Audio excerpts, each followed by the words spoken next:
Returning কর্মকর্তারা ফলাফল পরিবর্তন করে বিশেষ দলকে সুবিধা দিচ্ছে। রাত 4টায় আগারগাঁওয়ের নির্বাচন কমিশন ভবনে গণমাধ্যমে তিনি এ মন্তব্য করেন।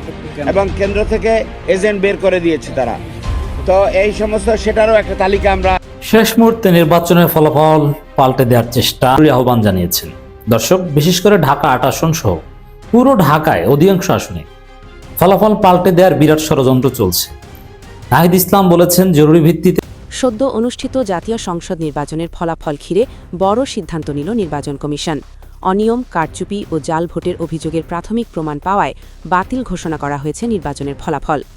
গত 12 ফেব্রুয়ারি দেশের 300 আসনে অনুষ্ঠিত হয় ত্রয়োদশ জাতীয় সংসদ নির্বাচন।